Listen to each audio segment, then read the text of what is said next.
বেশ কিছু জায়গায় ভালো করেছেন। বাঁ দিকে ফাহমিদুলের পায়ে বল দিয়ে তিনি আলটিমেটলি ট্রাইটা করেছিলেন।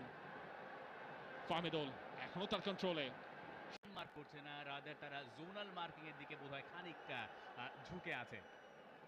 একটু ব্যাক ট্র্যাক করতে বাধ্য হয়েছে, সেটাও অনেকটা সেট পিস সিচুয়েশনে দেখা গেল। কারণ আপনি চাইবেন যদি এই সেট পিসটা ঠেকিয়ে দেওয়া যায়, তারপর সেখান থেকে একটা কাউন্টারে ওঠার জন্য। ওকে, ফাহমিদুল, সোহেল,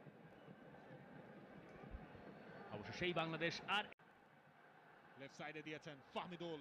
ওহ, অ্যাটেম্পটটা ভালো ছিল কিন্তু বলটা লুজ হয়েছে, তবে সেটা তো টাচ লাইনের বাইরে চলে যাওয়ার কথা। এক্স্যাক্টলি ভুটান, এবং যখনই রাকিব রানগুলো নেওয়ার চেষ্টা করছেন সেখানে আরো একবার বাংলাদেশ দল উৎসুক হয়ে উঠেছিল, কারণ ফাহমিদুল প্রেস করতে।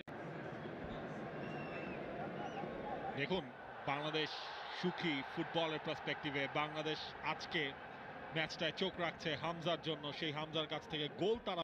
সুযোগ আছে ফাহমিদুলের সামনে, ফাহমিদুল বক্সের ভেতর থেকে শট, গোলকিপারের সেভ। আরেকবার ফাহমিদুল বল পেয়েছেন এবং তারপর সেখান থেকে শেষ দারুণ, চমৎকার ফাহমিদুল সেখানে রয়েছে সবকিছু, কিন্তু ফাহমিদুল সোফার কিছু করতে পারেন।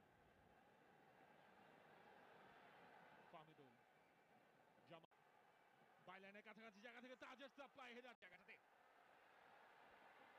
ফাহমিদুল বাঁ দিক থেকে যে ক্রস করেছেন সেটার জন্য লাফিয়ে সাদ। ফাহমিদুল ভালো পাচ্ছিল তার জন্য, চমৎকার ফাহমিদুলের ক্রস, মোরসালিনের শট।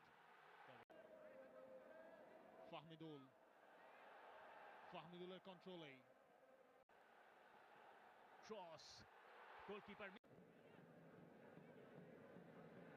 পেমা। ফাহমিদুলের দারুণ এক